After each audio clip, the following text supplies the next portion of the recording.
some bad news. I knew it. I love when he does that. Dork Order comes out with a coffin and lawnmowers. And Pizzeria Uno tried to do a promo using his mean voice. You ought to see what a fucking plain, bland-ass white boy Putz McGee looking fuck this guy is under this mask. It's incredible. I've never seen a more nondescript looking human. This guy's the Invisible Man because you would look right past him. You wouldn't even see anything. That has become your favorite name/phrase, Putz McGee. Putz McGee. Because that's what I would have named all these fucking guys in this company. Why did they bring out lawnmowers? What were the lawnmowers about? Did we understand that? Did they make any point of that? I did not get what that was. I thought I missed something. Then maybe they got a new sponsor, the Snapper Lawnmower people. This was horrible. It looked like any local cable access TV wrestling show with guys that have got together with their friends to play wrestler. And then they introduced... They shouldn't call him the exalted one. They ought to call him the exhausting one, Brody Lee, because every time I see him, I get tired quick. He ordered Tony Schiavone to the ring. I wrote, has there ever been a more low-budget looking heel group anywhere? At least Brody started yelling to try to convince himself that he means what he says on his promos instead of that just monotone fucking bleh he was doing. Did you hear him actually quote, all you indie wrestlers, no more TV time, because he's taking Cody's title away, right? Yeah, that was great. All you indie wrestlers, no more TV time. He should have said, except for all the ones in my fucking group of interchangeable midgets. He introduced Anna Jay. He was trying to say she's a very important part of the Dark Order. He introduced a very important piece, Anna Jay. Maybe a slip of the tongue there. He knocked out one of his own guys for the guy was telling Brody how great he was, so he knocked him out. He kicked Tony out of the ring verbally. I wrote, this is like the Three Stooges without the comedy. It just doesn't make any sense, but it's not funny. And then Brody Lee says, we are the hottest act in wrestling.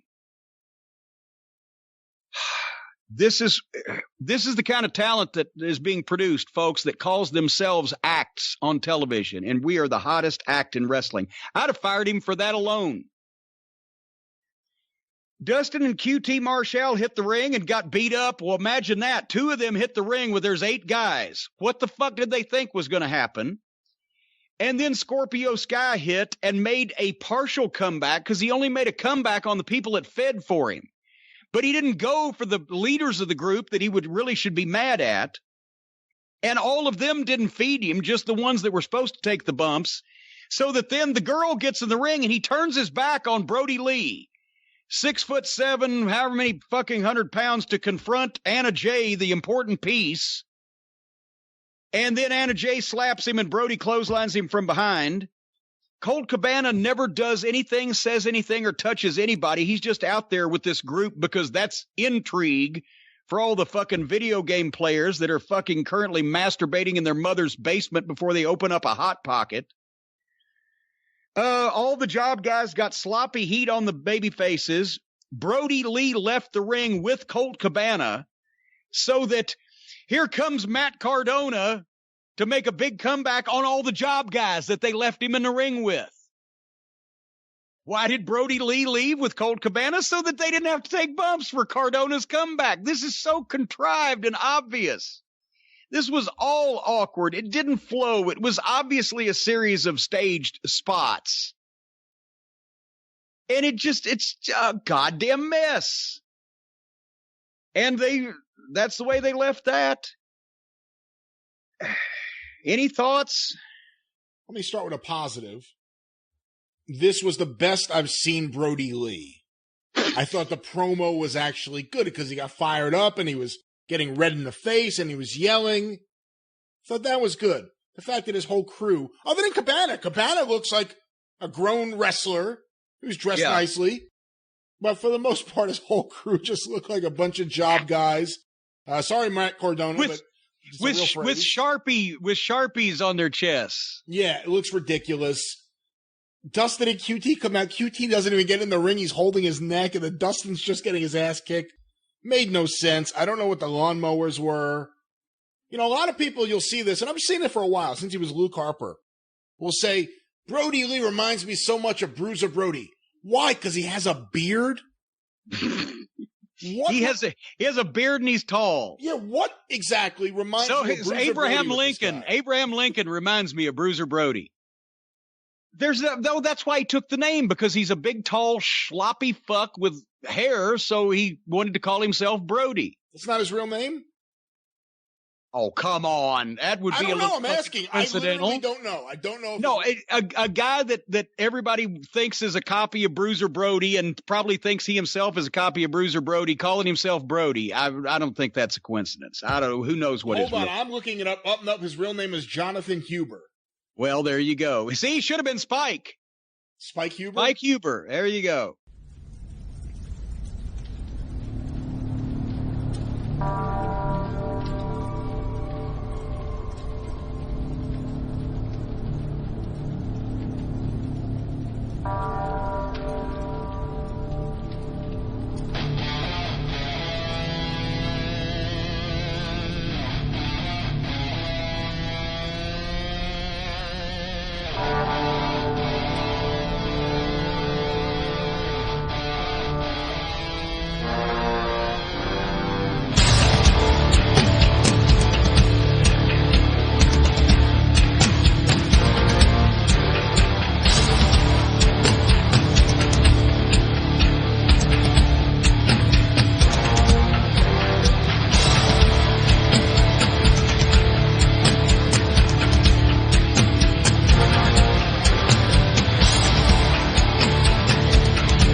Welcome, ladies and germs, to episode 221 of the Hoots podcast. It's Thursday, September the 3rd, 2020. Hope you guys are having a wonderful day and wonderful week so far. It is yours truly, the nefarious Brother Adam, other known as Joshie Lopez. Hope you guys are having a good week. Like I mentioned, I'm chilling here on a Thursday live in my studio apartment in Chicago, Illinois. Shout out to you, Cole Cabana. I'm chilling right now as ready to dish out this bad boy for you guys this week. I want to send a special shout out to each and every single one of you who continue to listen to this podcast week in and week out. Your support really means a lot to me, and the fact that we're almost 12,000 listeners away from 200,000 on Anchor is a really cool accomplishment and very humbling for what we've been accomplishing as a podcast this year. And I just want to say thank you. Thank all of you for the genuine support each and every single week. Whether you retweet the show that I posted out on Twitter, where you listen to it for 5 minutes or a minute, no matter how long you listen to the show, if you press click, I really appreciate the support. So thank all of you. It's September, and I like to mention September is Suicide Prevention Month. So for anybody who deals in depression, like I do, anybody that has a period in their time where they're feeling just empty inside and you have really no choice to go to, there's a choice. You could call people, reach out to all your local suicide prevention hotlines, and you know, any obstacle that comes in front of you, there's nothing you can't go past through. There's really no reasoning or understanding or nuanced conversations that we can have on why suicide is a justified route to go for some people. But I'd rather see people push through than just ending their life on that reason alone. I think we all could push through anything that comes in our life, and there's a lot of aspects through our life that just absolutely sucks where you're at a point of no return. So Suicide Prevention Month is a very important month, and I think that for anybody who's right now feel just empty, you're waking up crying, you're going to sleep crying, you're going out throughout your day and nobody's home. Like, you have yourself within you, but internally you're just not there. And I think a lot of issues masking today's society is mental health, and we lash out at people and it just causes more drifts and problems that we don't need in this country. And I take mental health very seriously, and if there's anybody who's listening to the sound of my voice who deals in depression, have had suicide thoughts, or even tried to commit suicide before, please reach out to me, and I could speak from experience, and we could have a deep conversation. I want to help each and every single one of you who deals with depression, because it's something that's very important, and it's something that not a lot of people take seriously, and I think that's unfortunate as well, because it is a serious issue. And the fact of the matter is that mental health issues is just as prevalent than any cancers that are out there. There's nothing that tops one, in my opinion. But mental health is something that we should pay more attention to as the days and years go by. So, Suicide Prevention Month in September. Please reach out to people. People do care about you. And only you could push yourself throughout any obstacle that's put in front of you. And I want to say another message here of advice. The same walls that you're pulling up, the same walls that you're putting up in front of people in your life are the same walls that are blocking your blessings. I just wanted to mention that as well. All right, really quick, some plugs. I want to direct you guys to ProWrestlingTranscriptions.com. That's my website where I have all the play-by-play articles for all your favorite pro wrestling televised shows. Also, I have transcripts for AEW Dark and every single piece of event that New Japan Pro Wrestling produces. We'll be talking about New Japan throughout this podcast this week.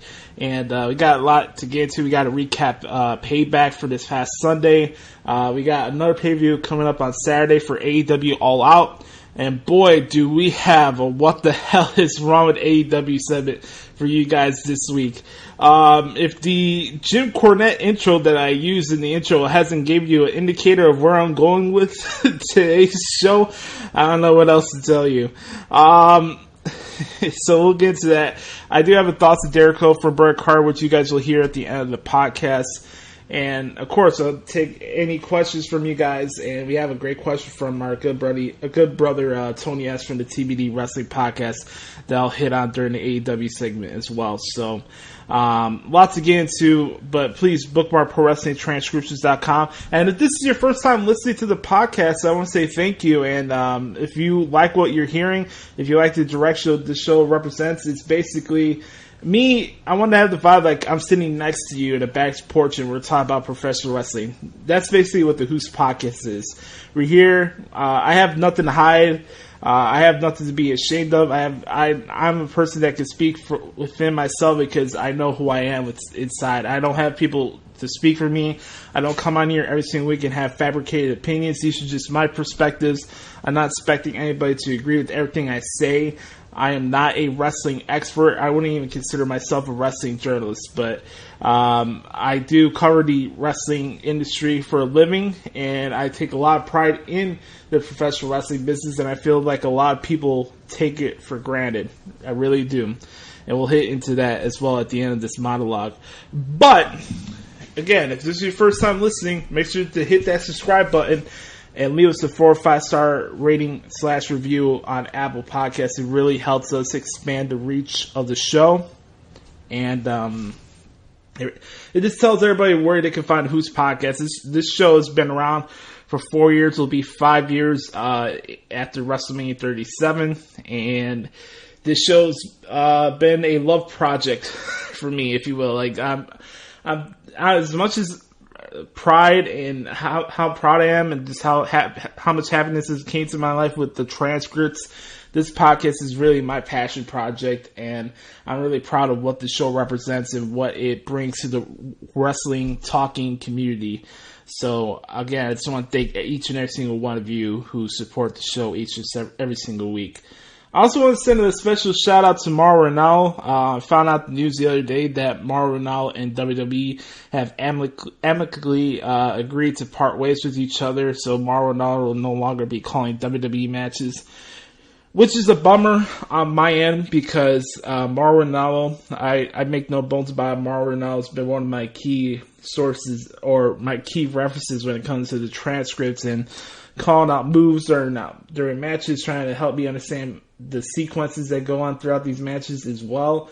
And I just really appreciated what Mauro Ranallo brought to the table as far as play-by-play commentary goes with WWE because I know I'm probably the only media member in wrestling who cares that much about the announcing and the play-by-play, but I really feel like those guys behind the booth are the key essential cog to what a pro wrestling show is. If your narrators can't get you invested and can't keep the energy of the show going, then you don't have a good show. It doesn't matter what promotion it is. You need to have your narrators set the tone of what your product is. And I think right now we're too focused on what we think booking and creative should be and what the in-ring action is, as opposed to having the commentators set the tone for you. The reason why I got hooked into professional wrestling in the first place was because of Jim Ross and his energy that he brought during the Attitude Era. And it's the reason why I wanted to be a play-by-play commentator down the road. That's something I always wanted to do. And I really feel like if I can't keep you intrigued with what's going on with the product, even with this podcast, then I'm not doing my job right. And I shouldn't have this platform. So when I come on here, the ultimate goal is to remind everybody that, hey, you can have fun talking about professional wrestling. Are there times where I'll come on here and have something to critique or something that I didn't like? Yeah, but it's not going to be the overall emphasis of what my podcast is. I'm not going to come in here and pop a blood vessel 90% of the show. I'm just not going to do it. And I want to send a special shout out to Mauro because he just did a wonderful job. Whether he was on SmackDown, the Cruiserweight Classic, and NXT. And I'll definitely miss hearing him on WWE programming. So I also want to mention really quick before we get into our This Week in WWE conversation, I wanted to mention the fact that I seen a video the other day on Twitter from a popular YouTuber, And by the way, the Hoots podcast is available right now on YouTube, youtube.com/the Hoots podcast. And you can subscribe to the show so you can check out the video versions of these shows. A guy named JD from New York. I'm sure all of you guys know him. I'm pretty sure you guys saw his videos spread around Twitter over the last couple days. JD from New York is one of the perfect examples of why I have a love and hate relationship with today's modern wrestling fan base and consumers.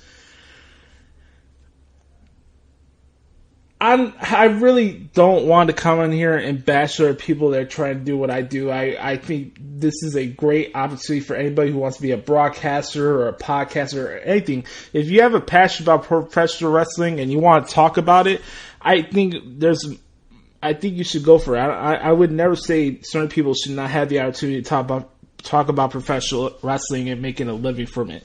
I think they should give it a shot. But when I see the content that a guy like JD from New York produces, I just think he in particular paints a bad picture of what I do for a living and what other my colleagues do for a living. And some people just do it for fun. I have my colleagues throughout this field. I have my good brothers. I have Matt. I have Tony, who do a wonderful job on TVD Wrestling Podcast. I got my older brother, Anthony DeStefano, with RANT Foundation with Phil and Issa. They do a great job as well. NAI, New Age Insiders, just returned last night. I'm recording this on Thursday, so shout out to Chris, Eddie, and Bill. They do a great job as well. The list goes on. 3 Count Thursday, Gorilla Position, another podcast that I'm a part of, Tuesday Wrestling Tuesday. Shout out to my mentor, John DeHood, for having me on again this week to chat professional wrestling. Love being part of the TWT tribe. It's my favorite wrestling podcast. Trying to be as humble as possible, but I just love being part of that show with Hoodie, and I think we kill it each and every single time. So shout out to Hoodie. So you get the point where I'm going with. There's a lot of people that come on here and talk about professional wrestling. A lot of people, and I think I've done a bad job of explaining this. And for those who are listening for the first time, I want to make this clear as possible. I am not against people who have critiques on professional wrestling. What I have an issue with is with people who take professional wrestling for granted and have irrational dialogue on their shows, and it takes away from the enjoyment of being a wrestling fan. When people have to come on shows and start questioning people's IQs and try to play acts and have fabricated opinions, I have an issue with that. I always had a good meter and barometer and gauge on shady people and how people act. I've always noticed that throughout the years, just even outside of wrestling, that's just how I am as a person. I could tell a phony person within a minute or two. And I think what's really unfortunate is you have a lot of talented people in this field who bust their ass, who come on here and talk about professional wrestling, because to a lot of people, including myself, professional wrestling is our biggest life escape that we go to whenever we're feeling down or we just need a break from everyday life issues that we have to deal with. And it's one thing to go on Twitter and come home from work on a Monday night and be in your feelings and you're bitching about Monday Night Raw every single Monday night, and you use wrestling as an outlet for you to take your anger out on. If that's you on a Monday night, cool, that's your prerogative. My issue is that over the years we've had so many people throughout the years, whether it's family members, people that we know just come by to you with the offhanded comment like, oh, wrestling's fake, right? Why do you waste your time watching professional wrestling? It's low-rent entertainment. We've had all these people try to come with justified reasons as to why you shouldn't be a professional wrestling fan. And then you have professional wrestling fans who come on these shows and pop blood vessels over the fact they're trying to make logic in their own fantasy bubble of how they would book a wrestling show when they never worked in the wrestling business in the first place. Joshua Adam Lopez, have never worked in the wrestling business. I am never going to tell somebody how to book their show. Do I come in here and I critique AEW's product? Yes, I do. But here's the difference. I'm not talking about their booking. I'm talking about the content in the ring. I think we had to separate fact from opinion. I come here, I share my opinions. Nothing I come in here is 100% solidified fact. If you believe in what I'm saying, I appreciate that. If you have a disagreement with me, I appreciate that too. Either way, I'm getting a reaction out of you. I'm not going to come here and sugarcoat things just for the hell of it. I really feel what I really feel inside, and I express my opinion, and that's just what it is. I think we take wrestling for granted. I think there's a lot of great things about today's professional wrestling, but I think a lot of people take what we have for wrestling for granted because we're too fixated on pretending on something that we're not. And I had this conversation with Ant before we had this little hiatus from Rant with Ant when he came on the podcast, and we had that conversation. As content producers, it's our goal to not only showcase and express our love for professional wrestling, but in my opinion, it's our goal to help expand the reach of professional wrestling and help the business overall.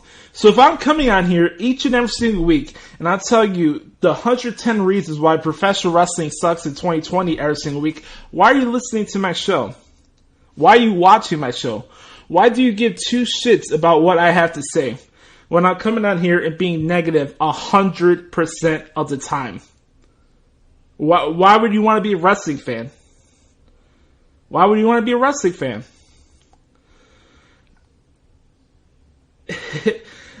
What JD from New York with this whole Roman Reigns rant the other day on Monday was just absolutely embarrassing. And it sucks that guys like that who take the business for granted gets the clicks from the sheep mentality in this wrestling echo chamber.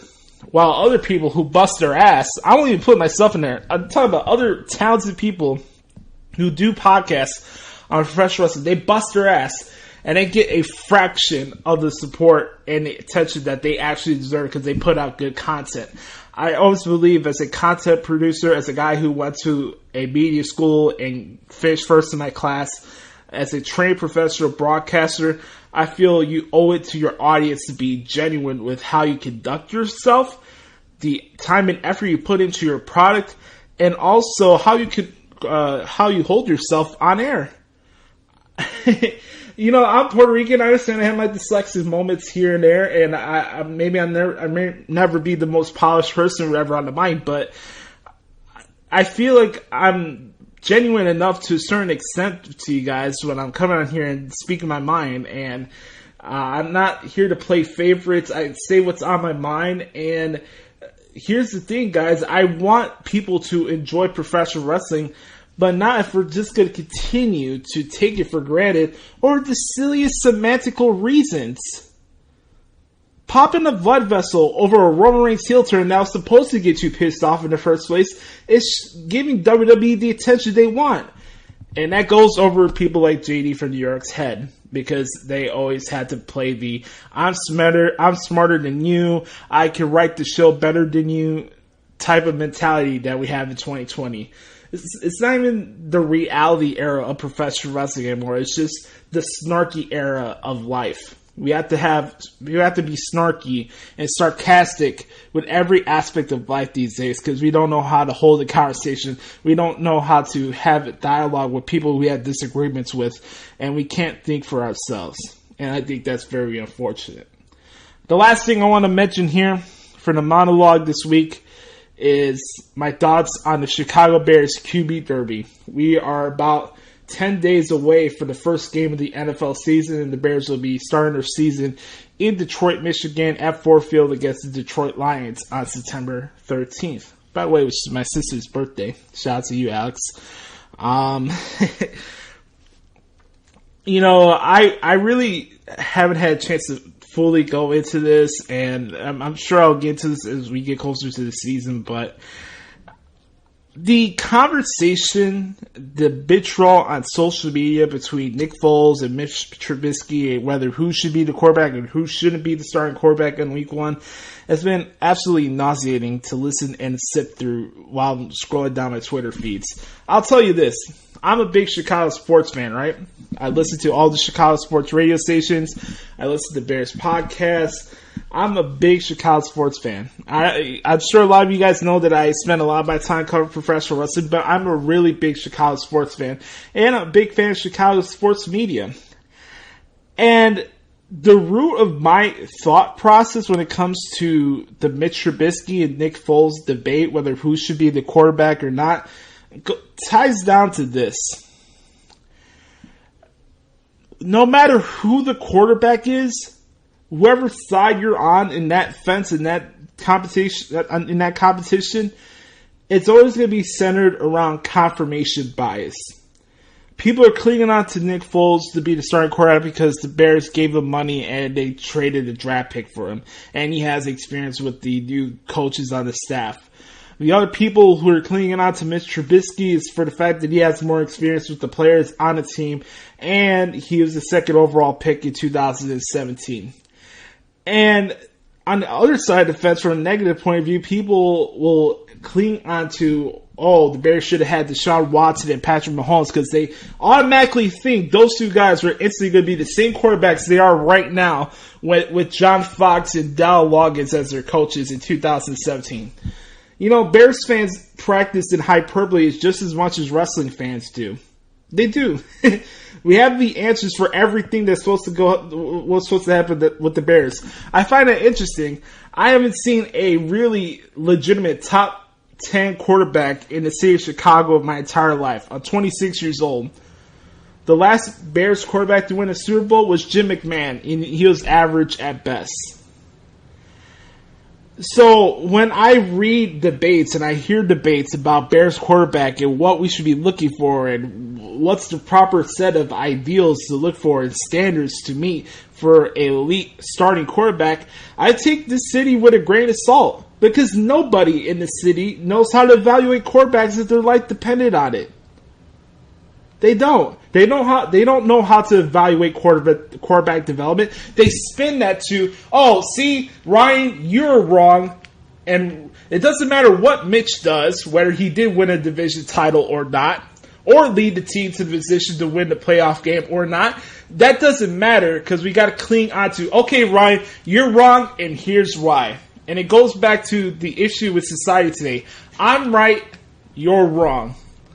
The thing that clouds any sense of progress or any type of communication throughout this country, no matter what topic is, I'm right and you're wrong. We cling onto confirmation bias because we don't have the ability to actually process what's in front of us.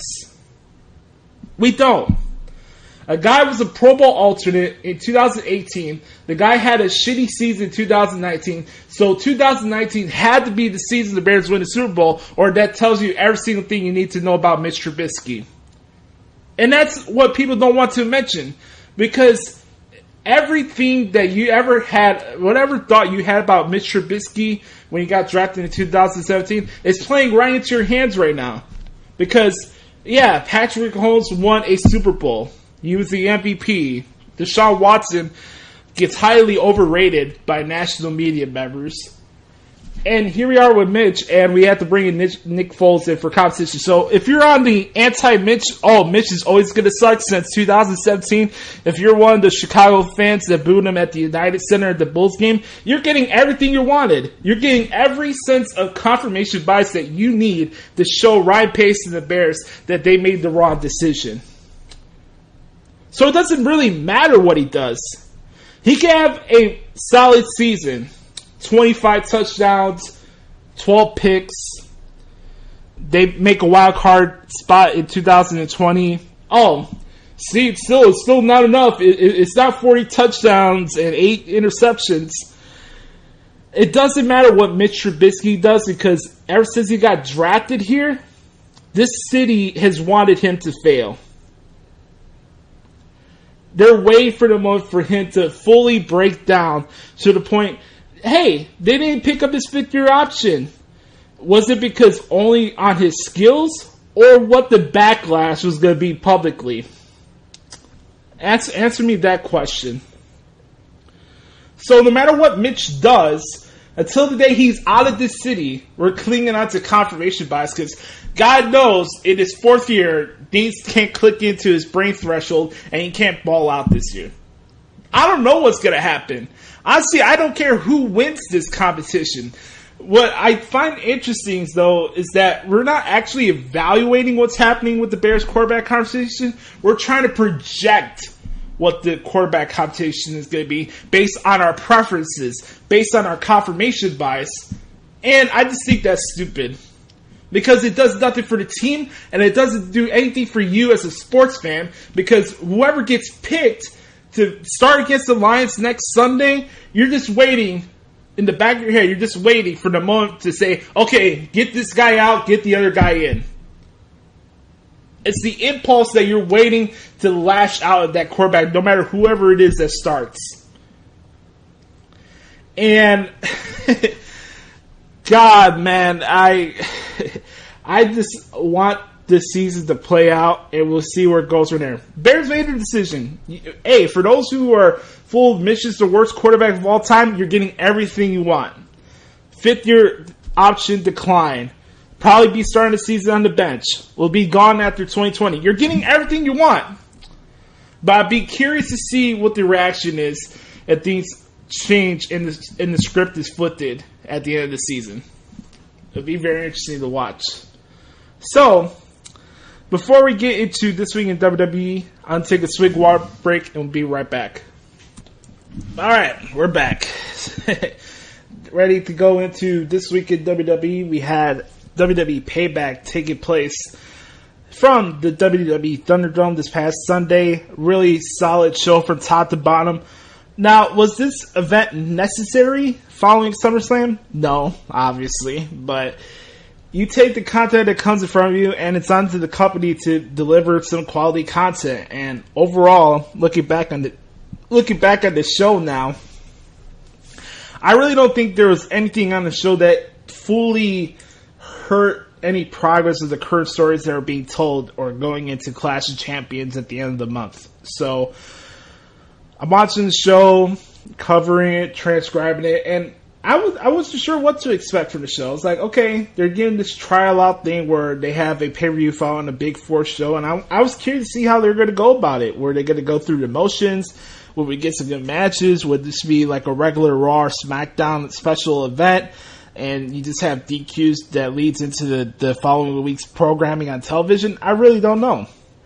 So I wasn't sure what to expect, and that probably kind of helped my overall view on the show from past Sunday, because I enjoyed Payback. I really did.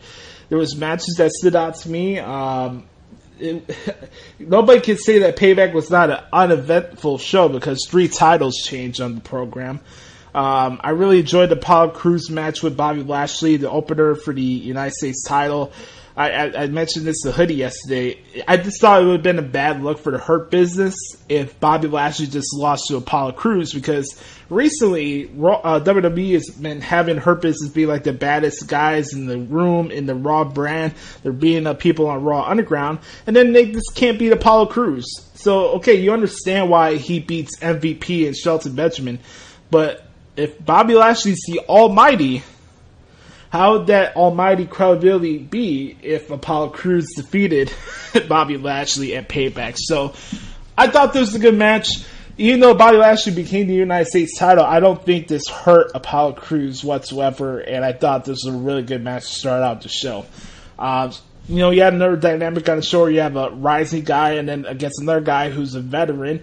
You have Sheamus against Big E, and everybody's talking about the push for Big E. Big E's getting ready to have his first run as a singles competitor since the New Day members Xavier and Kofi are out with injuries. They're at home, so they can't be on the show right now. And this was one of my favorite matches on the show. It was like a really good Hoss fight. When it comes to Sheamus, he's going to lay his shit in no matter what match it is. And Sheamus and Big E ripped it up. I really, really enjoyed their match. It was a fun match to watch. And it was a big victory for Sheamus on the pay-per-view platform, so I thought it was a really good match. If you guys haven't seen Payback yet, go watch Big E and Sheamus, and I want to get your guys' thoughts on it. Other stuff on the show that stood out to me really quick, I thought Shayna Baszler had the most impressive performance of the night. Her double Buddha Lock Kira Fuda clutch combo that made Sasha Bayley tap out. Very, very impressive. Writing was on the wall that Sasha Bayley are going to lose the women's tag team titles, so obviously they're following through with their storyline there, and we'll see what happens next. But Shayna and Nia Jax are the women's tag team champions for now, and it looks like sooner or later maybe they'll drop the titles to the Riot Squad. That's kind of my feeling where they're heading with this, so I was really impressed by what Shayna Baszler pulled off on Sunday night. Other stuff that stood out to me, I thought Corbin and Riddle was fine, but it wasn't something I would go back to watch. I thought the match was a little longer than it needed to be. And when it came to a Corbin-Riddle match, that match needed to have more of a no DQ feel than just a regular wrestling match. So I wasn't crazy about that match, but I didn't hate it either. We had Seth Rollins and Buddy Murphy against the Mysterios. My favorite match on Payback. I just love this match. It was a fun match to watch. And this match here with the Mysterios, Seth Rollins, and Buddy Murphy is a case in point of my love and hate relationship with tag team wrestling. Sometimes I love tag team wrestling, and other times I can understand why Vince McMahon doesn't put as much emphasis on tag team wrestling. This match was awesome. I really feel like Buddy Murphy's being elevated in this process just as much as Dominic is. And all four guys ripped it up in the ring. It was a really fun match to transcribe. And shout out to referee Chad Patton, who did a great job in that match as well. So really, really enjoyable match from Payback as well. And then, what else? Really quick. Oh, Keith Lee and Randy Orton. I liked the finish. I liked the fact that Keith Lee did beat Randy Orton. I thought that was the right choice. But I thought WWE missed an opportunity with showcasing more of what Keith Lee could do, and I thought the match was way too short than what it needed to be. And you know how I was mentioning how Corbin and Riddle went a little longer than they needed to? I felt that was kind of the case in point with Payback too. Some of the matches went a little longer than they needed to. And you could have gave that more time to Keith Lee and Randy Orton. Now here's the question. Do you even have Randy Orton fight Keith Lee that early, that quickly? Should that match have been built up a little bit longer? Would you have Randy Orton fight Kevin Owens instead on the pay-per-view, and then you have Keith Lee beat, who knows, Dolph Ziggler? Or Keith Lee beats Angel Garza to start out the show like that, you know? What would you do? I'd be curious to see your responses for that. You can really pick out of the litter with that, with the options there. You can pick anybody out of the roster. You have awesome matches. You could have Randy Orton and fight Kevin Owens to do the same exact thing they did on Raw, where Aleister Black came out and laid out Kevin Owens. I think it'd be really fun. I want to give a shout out to RANT Foundation for how they mentioned this on their show this week. It would be pretty funny if Aleister Black was basically the outside hitman for Randy Orton. I think that'd be really cool, actually. So I would like to check that out. And then we got to get into the main event. Braun Strowman, The Fiend, and the Big Dog. The Big Dog of the World Wrestling Federation, Roman Reigns, is back. And he reclaimed his gold, and his yard is proclaimed and restored. Yes! So Roman Reigns is the brand new WWE Universal Champion. The title he never lost is back on the Big Dog's shoulders. Right decision, great execution, really strong ending for the Payback pay-per-view. We talked about this a lot last week, and I talked about it a lot with Hoodie this week as well. The trajectory for Bray Wyatt and Braun Strowman took the wrong turn with the fact that they had the title as a backdrop for their feud. And I mentioned it, and I'll say this one more time. Bray Wyatt and Braun Strowman did not need a Universal title to necessitate the reason for them fighting each other. And it was the right decision. I kept saying that I felt like the Universal title was in limbo. And it's back where it belongs. It belongs on the shoulders of the big dog, and I'm happy to see him back, and I'm even more intrigued to see what he has to say now. He hasn't had a chance to really cut a full promo yet since aligning himself with Paul Heyman. He'll have a chance to do that tomorrow on Fox, and I'm curious to see what he has to say. I really am, and we'll see what happens. It's very interesting to see where things go with Roman Reigns and the Universal title as a whole, so we'll see what happens. Transition really quick to NXT Super Tuesday from this past Tuesday night. They're doing a 2-part NXT Super Tuesday on USA Network due to the NHL playoffs also being on the USA Network. So they weren't able to have their show on Wednesday this week. And they're doing it for the next 2 weeks. So that's fine. It's kind of the same similar deal with the AEW with the NBA playoffs. So it really doesn't matter. But really quick, I enjoyed the show. It was a pretty solid show. You had a couple of good matches. For example, the Legado del Fantasma street fight with Breezango and Isaiah Swerve Scott was awesome. Just a fun match to transcribe. I thought Bronson Reed and Timothy Thatcher had a good match. Even though I thought that was the wrong time to have that particular match on the show, it's just curious to see where things are going to head with Bronson Reed. Because I thought immediately it was going to be Damian Priest and Timothy Thatcher for the North American title down the road, but it looked like it took a quick detour. But it was a nice match to have on paper, but I don't know if it did anything for both guys. Love me some Candice LeRae, and love me some Tegan Knox Waterfall. Holy shit, man. The shiniest wizard, aka the shiniest waterfall. How about that? How about that, pal? The shiniest waterfall. I'm curious to see what happens with them. It looks like they're going to get into a rivalry with each other, which is fine. I said it already. I like the heel version of Candice a lot. She looks even hotter with the heel look. And I'm just curious to see where they go with this. I'm really intrigued by the feud. But what everybody's talking about, this big controversy this week in WWE, the decision for the 4-way Iron Man match, the 60-minute Iron Man match to end in a tie where Finn Balor and Adam Cole will fight each other next week to crown a brand new NXT champion. I was telling this to Hoodie, and I had a couple days to reflect on this now since this happened on Tuesday. And if you're genuinely upset that you didn't have a finish that Tuesday night, I get it. For me, personally, I can only speak for myself, right? I understood why they did it. And, to look at where they are right now with NXT and the fact they were promoting this as a 2-part NXT Super Tuesday thing, right? When they were promoting that a lot throughout the show, I had an inkling, tingling in my head that that was going to happen. We were going to have a decisive finish. My only issue with the match was that match was on a Raw platform.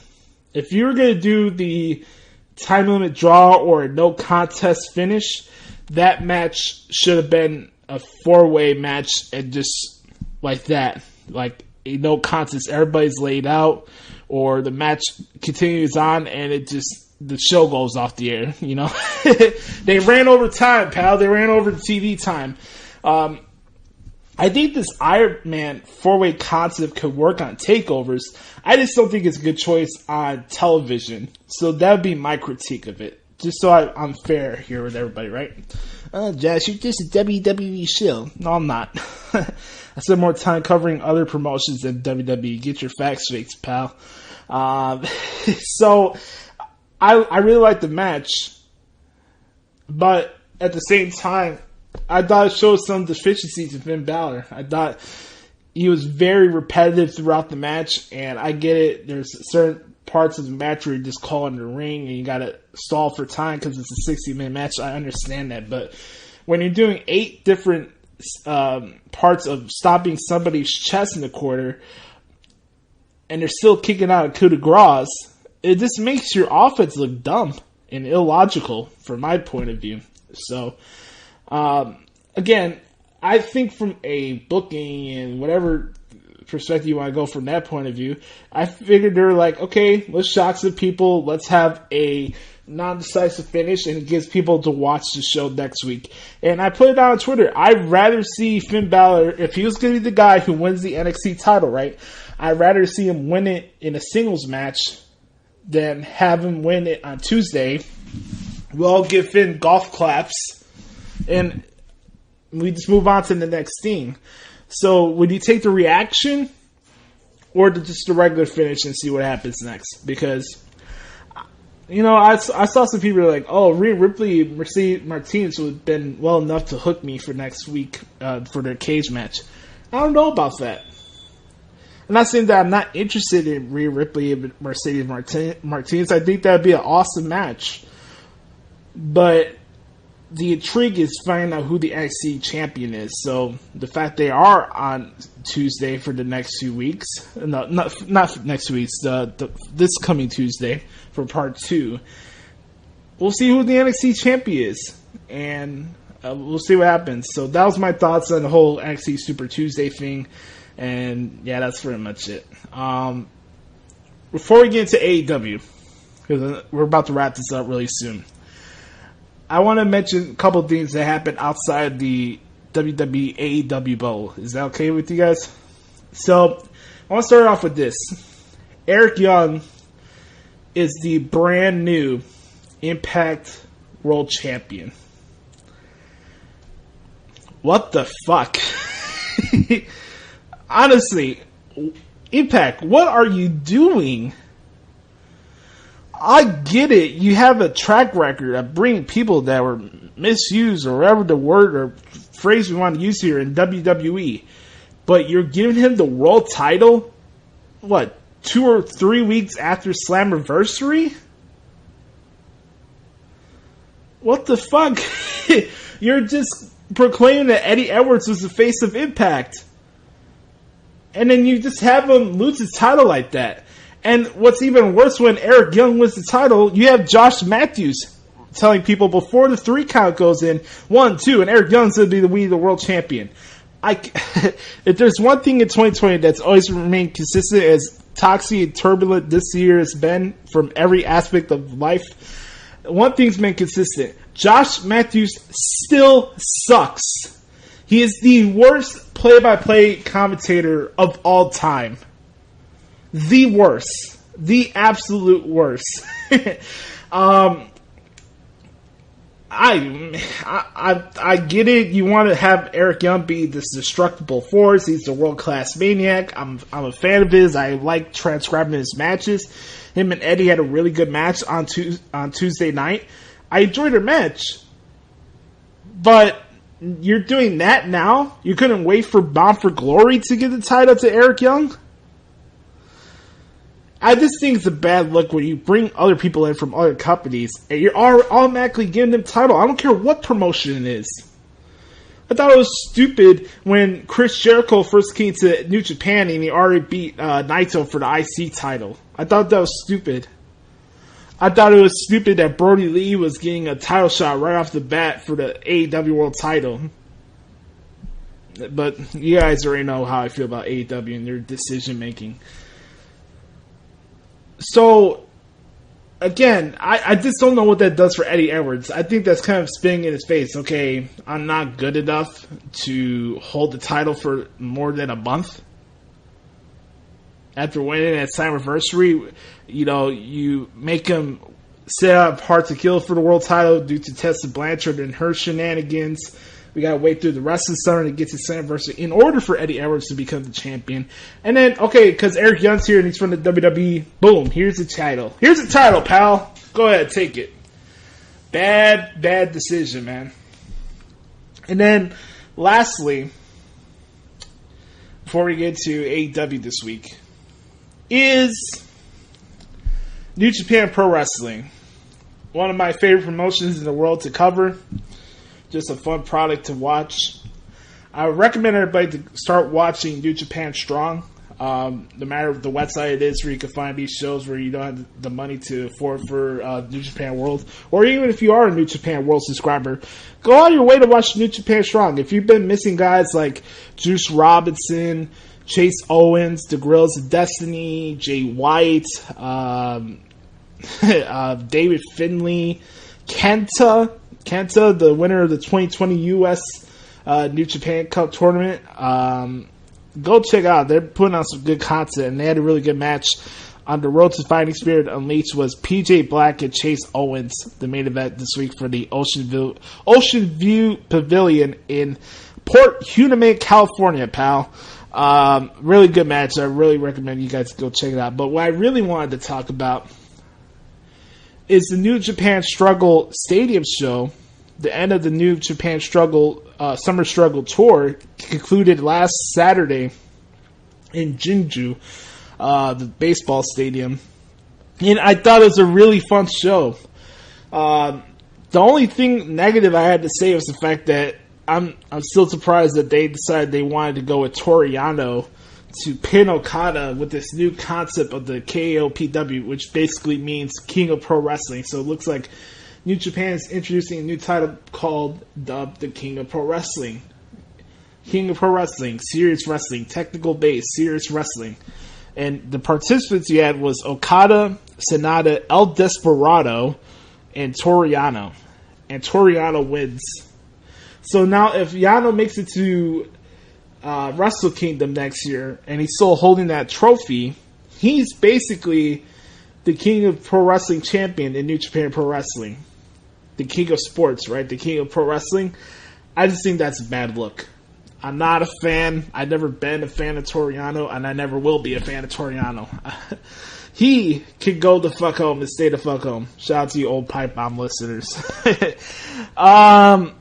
My favorite match of the show was Shingo Takagi and Moro Suzuki for the Never Openweight title. You guys know my feelings on strong style wrestling. It's my favorite thing in all professional wrestling. And I thought these guys ripped it up.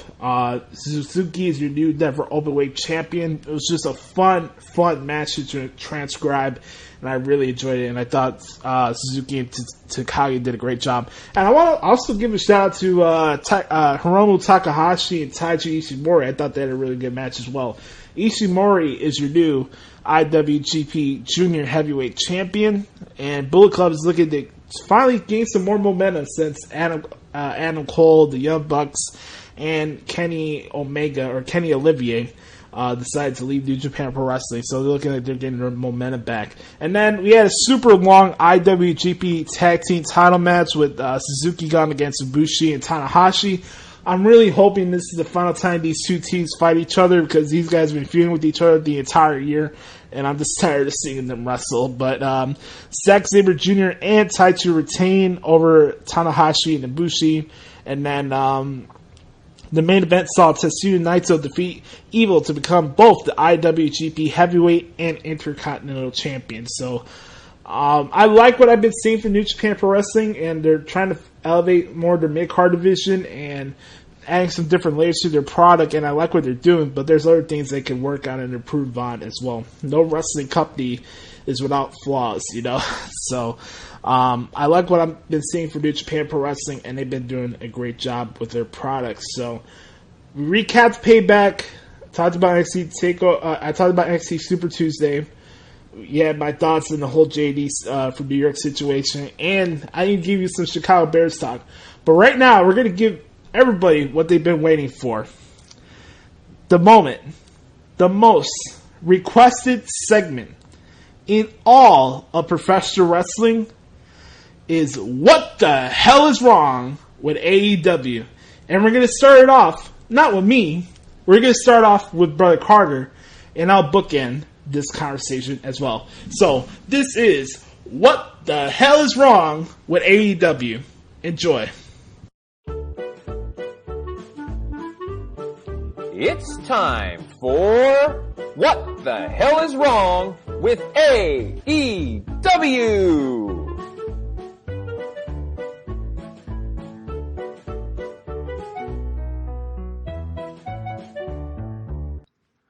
What the hell is wrong with AEW? ladies and gentlemen, I don't even know where to begin. AEW may be the worst major wrestling promotion on the planet.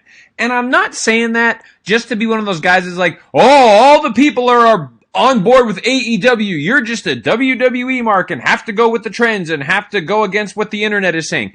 No, I'm saying it because it's a bad freaking product.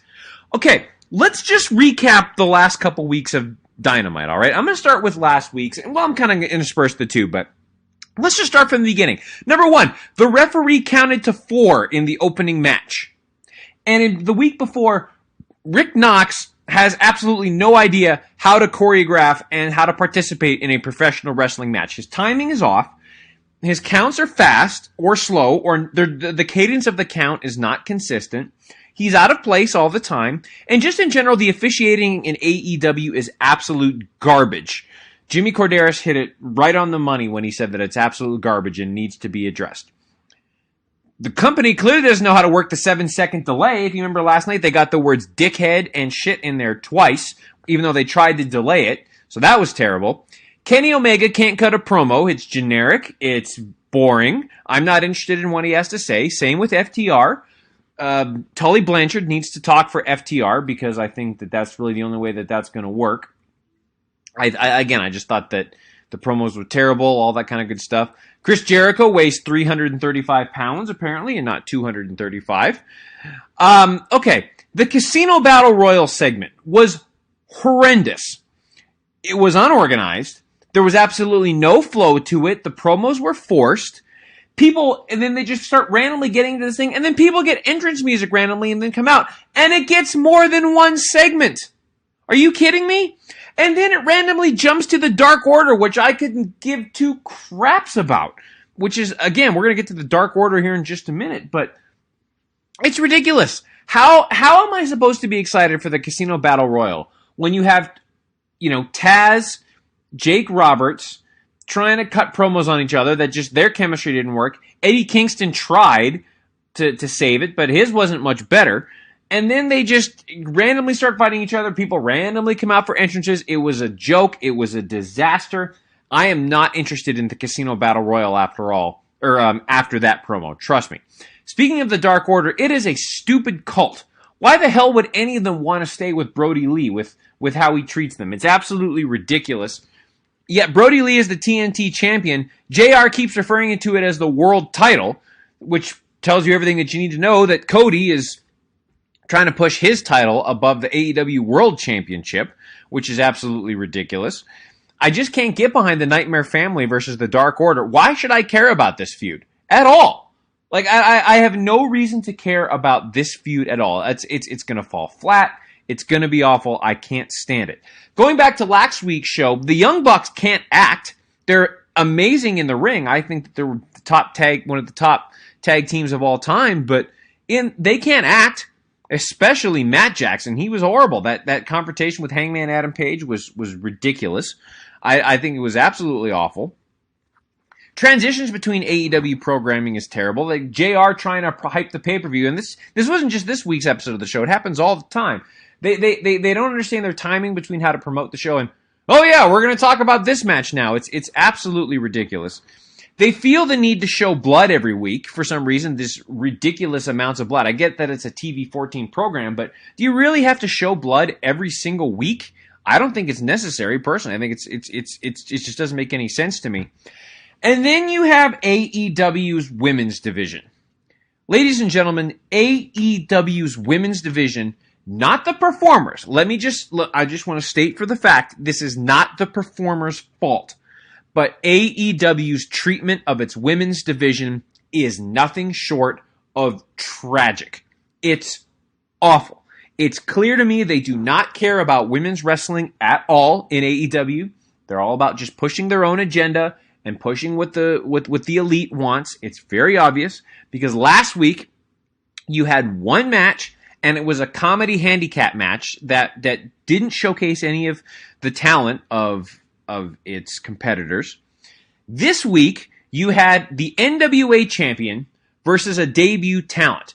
None of AEW's performers competed in the ring. You had a segment with Britt Baker and Big Swole, but that's about it. By the way, AEW's women's champion, Hikaru Shida, has not been in the ring in we saw her in a backstage segment last week, and then wasn't even on the show this week. So that's what they think about their women's champion. The only saving grace to the women's division, I feel, is Dr. Britt Baker. She is a superstar. She is head and shoulders above the rest of the division, and it's not even close. She is the only remotely... And again, I think that all of the performers are capable, and I believe that they're talented, but they're not being used correctly at all. The only one that's remotely being used correctly and doing what she's supposed to do is Dr. Britt Baker. She's head and shoulders above everybody else in the women's division. Seriously, what the hell is wrong with this freaking company? Why do people care about this company? It's an absolute joke compared to anything that WWE is putting out. AEW is absolute trash. What the hell is wrong with AEW? This has been What the Hell is Wrong with AEW.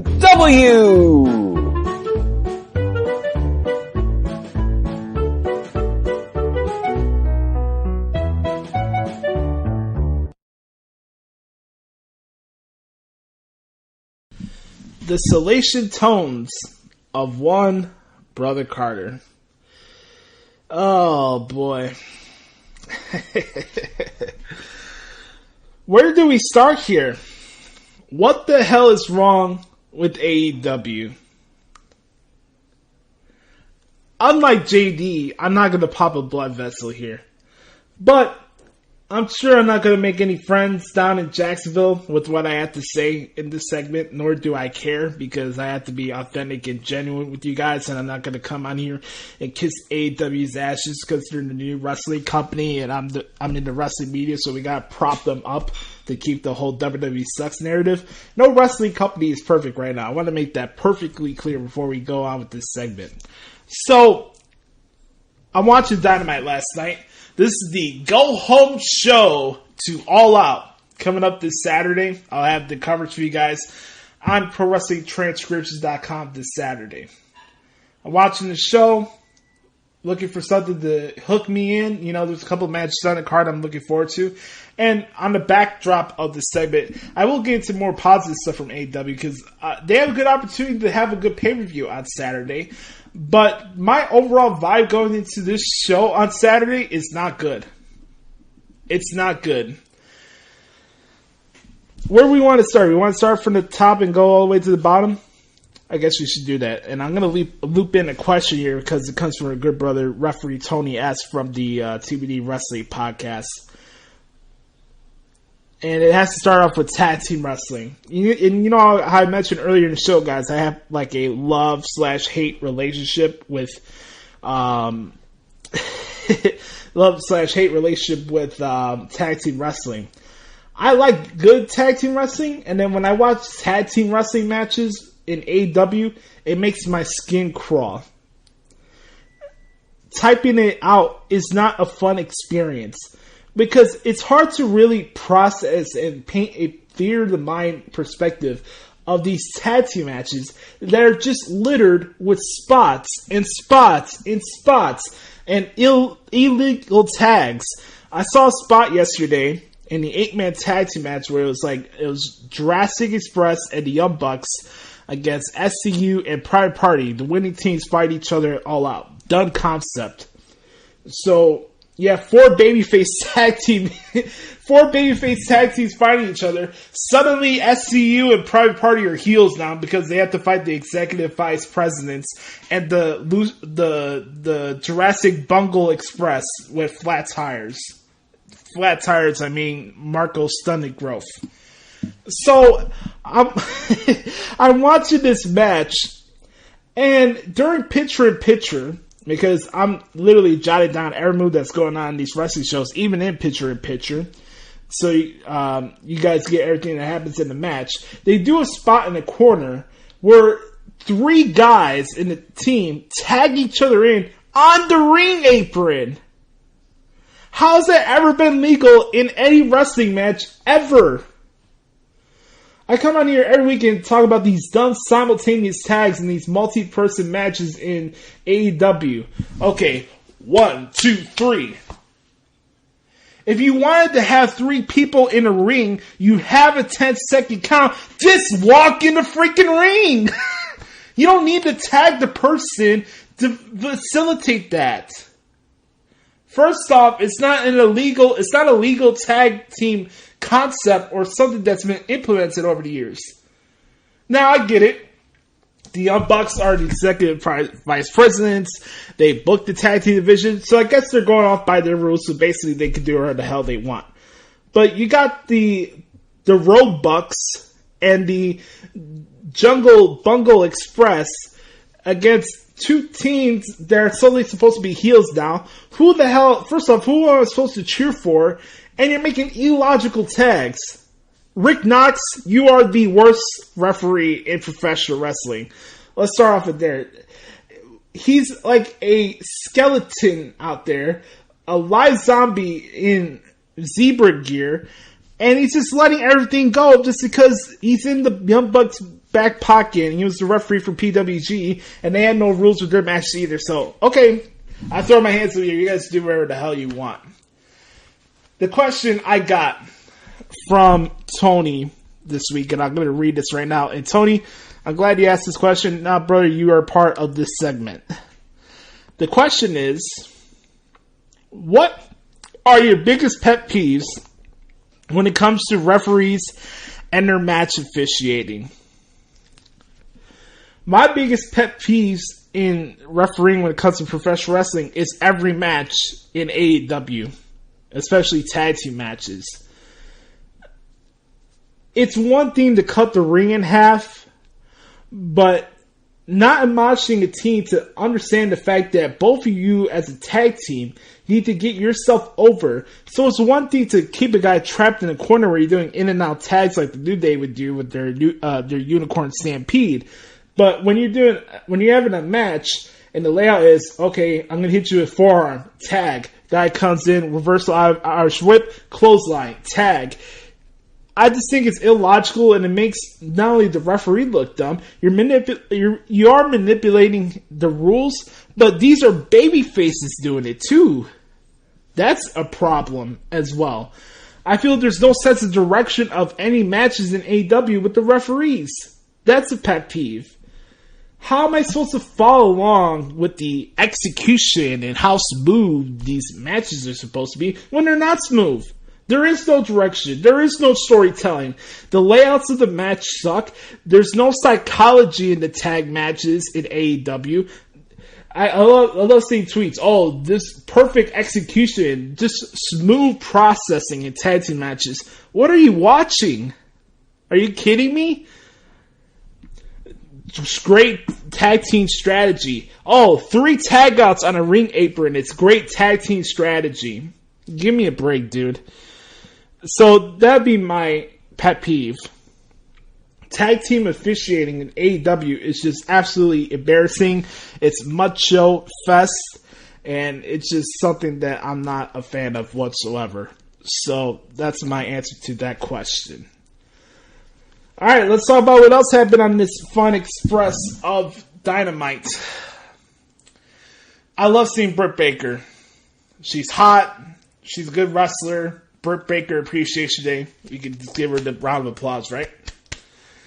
But what in the blue hell is a tooth and a nail match? Can somebody explain that to me? Can anybody explain to me what a tooth and a nail match is? I love pro wrestling, but even then, pro wrestling acts dumb for their own good. What in the blue hell is a tooth and a nail match? At least I understand from some type of logical sense for an eye match. You're trying to pluck an eye out of somebody's socket. Obviously, nobody lost their eye. But even then, I think tooth and nail is more insulting my intelligence than an eye for an eye match. And this is being booked by a guy who just went on a freaking press conference today and said that Double or Nothing was better than WrestleMania. Double or Nothing, the casino ladder match, the worst ladder match I've ever seen in my entire life, was better than the Firefly Funhouse or the ladder match that had John Morrison, Jimmy Uso, and Kofi Kingston that's probably sold the show at night one for WrestleMania. You're telling me that Jon Moxley and Brody Lee was better than the Boneyard match? No, you're telling me that same... Now, here's the thing. I understand that Tony Khan wants to prop up his company, and what else would you expect him to say? But to sit there with a straight face objectively as this guy who's a major mark for The Observer, all that crap Dave Meltzer is, like Dave Meltzer can do no wrong in Tony Khan's eyes. This is a guy who proclaims to be a hardcore wrestling fan. Objectively, you're telling me that Double or Nothing was better than WrestleMania this year. I can't do it. I just can't do it. It's just I don't even know what to think about that. Hell, the crap I took yesterday was better than Double or Nothing. That show sucked. That was the worst pay-per-view of the year so far. And that was better than WrestleMania? Let's continue on with this Dynamite show. Chris Jericho and Joey Janela. Okay, Chris Jericho's going to defeat Joey Nutella. No problem. Got it. Understood. He's having a Mimosa Mayhem match, and I still don't understand what the point of it is. I don't get that. I really don't. And then we have Jon Moxley in the main event against Mark Sterling. Dumb. Stupid. Waste of time. Padding stats because he has to be a guy named Mark Sterling. Awesome. That was the main event for a show that claims to be all elite wrestling. I'm watching this match and, okay, cool, Jon Moxley wins. And you had the good part where NJF is beating it up, he busted him wide open, and that's how the show closed. No problem with that. Awesome. But it's just the premise that Jon Moxley needed Mark Sterling as a tune-up match for MJF. What does that tell you about MJF? The best guy on your roster has been made to look like a joke when you have his lawyer be the last voter for Jon Moxley ahead of their match at All Out on Saturday. I just think that's dumb. I really do. I really, really do. And then the dumbest thing I saw this week in professional wrestling, and we're going to wrap this up with this. The Casino Battle Royal segment, preview, whatever you want to call it, was the dumbest segment I've seen in 2020. Sloppy. You got Taz over talking Jake Roberts. You got Jake Roberts who can't cut promos anymore. You got these guys fighting through picture-in-picture for a shitty brawl. Oh my god, man. I'm still trying to get this out of my brain threshold. That's why I'm venting right now. I really not even harping on booking, but it's just the content that's being aired on TNT. It's BS. You want to have this shitty-ass Battle Royal? Have it on Dark. I'm not coming in here to talk about your booking style, but the content that you produce on your show each and every single week on Dynamite on TNT sucks. It absolutely sucks. This is a go-home show, and you have an embarrassing segment that should have been aired on worldwide television on your go-home show before a pay-per-view on Saturday. This is supposed to be AEW's second biggest show of the year, and you have this shitty-ass Battle Royal that goes on for 10 minutes. Not everything in segments for AEW needs to go on for 10 plus 15 minutes, by the way, too. So, with that all being said, that's been my thoughts on what the hell is wrong with AEW. Now, before we get out of here for the podcast this week and we get to the Thoughts of Dericho, I'm going to give you my predictions for All Out coming up on Saturday. And I'm pulling up the card right here. Just give me 1 second. I'll pull it up for you guys. As far as the Casino Battle Royal, I'll probably say Darby Allin wins or Lance Archer. Those would be my 2 picks from there. I don't see Brian Cage winning. I don't. Britt Baker against Big Swole, the tooth and nail match. I'm going to go with Britt Baker. No, actually, I'm going to go with Big Swole to beat Britt Baker. Young Bucks against the Jurassic Express. I think the Young Bucks will beat the Jurassic Express. Brody Lee, Cole Cabana, and the Dark Order against Scorpio Sky, Matt Cardona, and the Natural Nightmares. I think this match belongs in the buy-in show. This does not belong on the pay-per-view unless Cody's going to show up during the match. I don't see the point of it. I'd probably say the Dark Order defeats these guys pretty convincingly as well, so I'll go with the Dark Order in that match.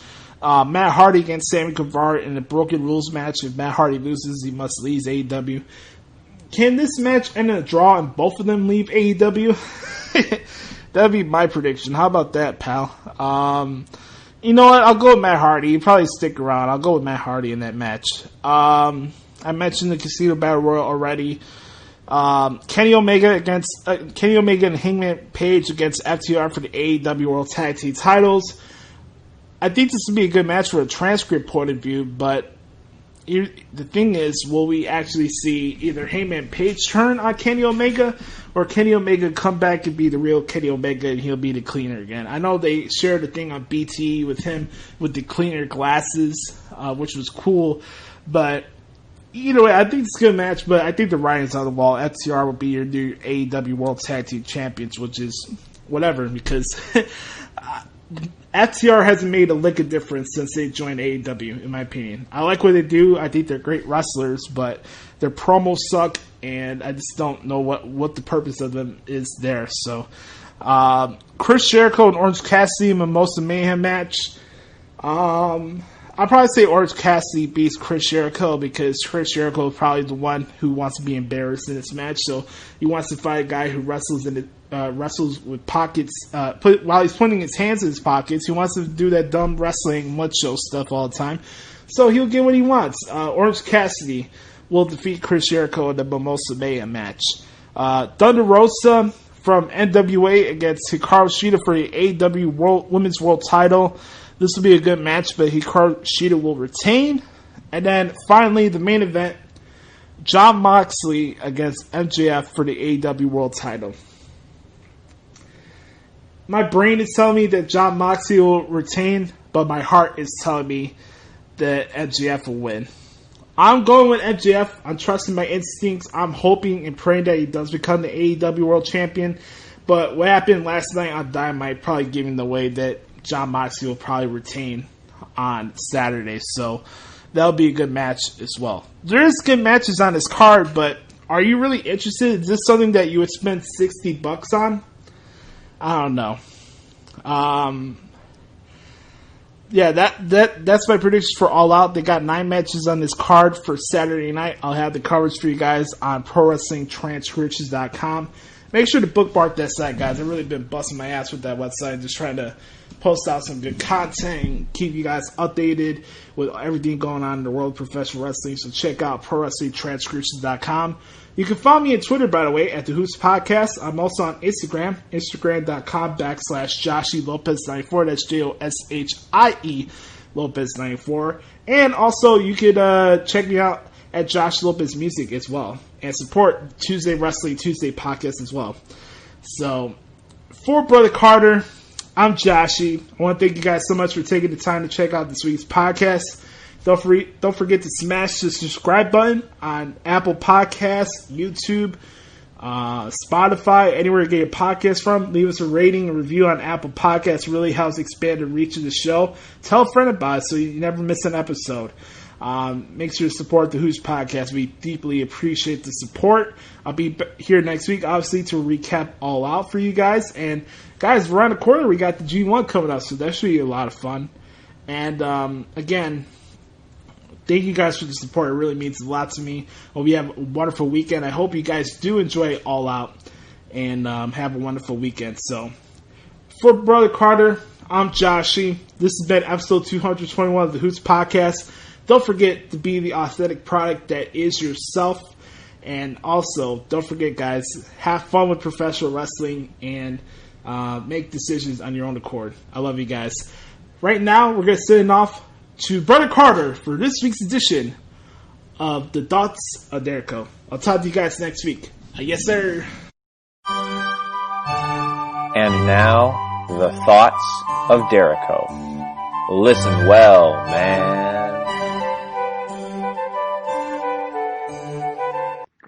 Welcome, welcome, one and all, to the most requested segment in all of wrestling podcasts. It is the Thoughts of Dericho, featuring the one, the only, Brother Carter. Wow, we have a lot to talk about this week. It has been a very busy week in the world of professional wrestling, so we're just going to jump right in and get rocking and rolling. First, I want to talk about a couple of news items that we heard this week. The first, and I think the most crucial and the most not pressing, but the most relevant in today's world is the news that came out yesterday that The Rock had the coronavirus. Him and his whole family tested positive for the coronavirus, and they had to deal with that over the past few weeks. As someone who has had coronavirus, COVID-19, and has experienced the symptoms, I can tell you folks, this disease is no joke. You feel, you change back and forth from between hot and cold. You lose your sense of taste and smell for 3 days, and you just feel like general crap for the next little while. Your cough lingers around for the next little while, the next few weeks. This disease is the real deal, and I'm so glad to hear that The Rock and his family are feeling better. That's just a nasty, nasty thing. So, glad that The Rock is feeling better. I appreciate the fact that he shared his story. Just a reminder, folks, wear your mask. This disease is a real thing. Going on to some other wrestling news, Mauro Ranallo has announced that he is not returning to WWE, that him and the company have amicably parted ways. You know, of course, I'm sad as a fan. I think Mauro Ranallo is the absolute best in the world when it comes to being a commentator and being just his passion for the action. I think is second to none in the world of professional wrestling. But obviously, he feels like he has other projects that he wants to do, and honestly, doesn't really surprise me. I think that, he's had some issues in the past with everybody, and I certainly get it. I certainly 100% get it. So I'm sad that he's not going to be with the company anymore, but I certainly understand, and we wish him nothing but the absolute best in everything that he decides to do. Brock Lesnar has announced that he is a free agent.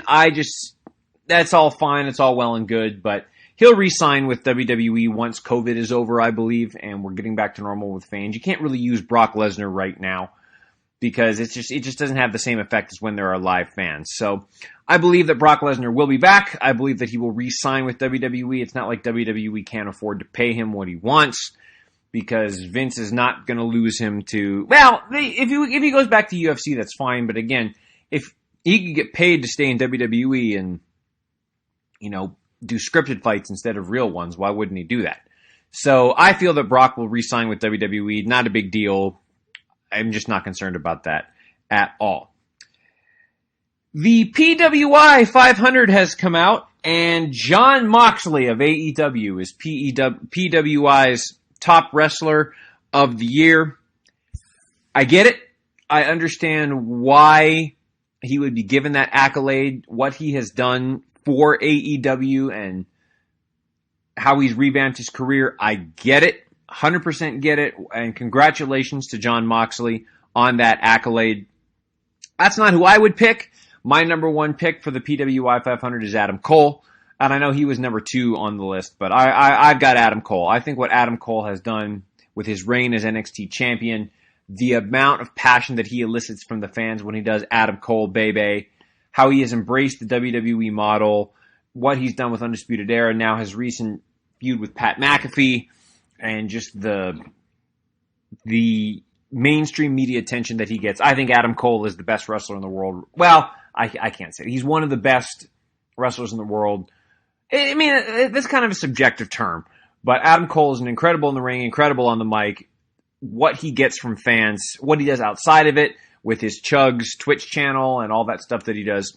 Adam Cole is a superstar. He's my number one on the PWI of all for 2019. But I understand, and I certainly get it, that I certainly get why Jon Moxley was named number one. And congratulations to him for that accolade. Okay, let's talk about some wrestling. And I want to talk about a few things. And this is, okay, here's what I'm going to do. I'm going to start with AEW briefly.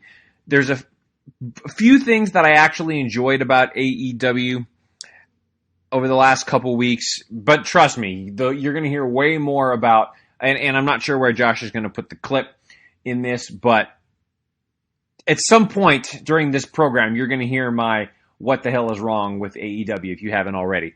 But I will say, AEW's saving grace is MJF. He is unbelievable at what he does. I've said that on this program many times. MJF is AEW's number one accolade. He's a superstar. He's the man. His signs around the ring are brilliant. His promos are brilliant. His in-ring ability is fantastic. MJF is amazing. Also, I love Sammy Guevara's cards. I think it's absolutely hilarious when he does the picture-in-picture stuff with Matt Hardy. I think that's great. I think that's absolutely terrific. So, I think all that is going very well. It was amazing to hear Judas being sung live by Fan again. That's always been one of my favorite parts about AEW is hearing the fans sing Jericho's theme song and singing Judas. I think it's absolutely incredible.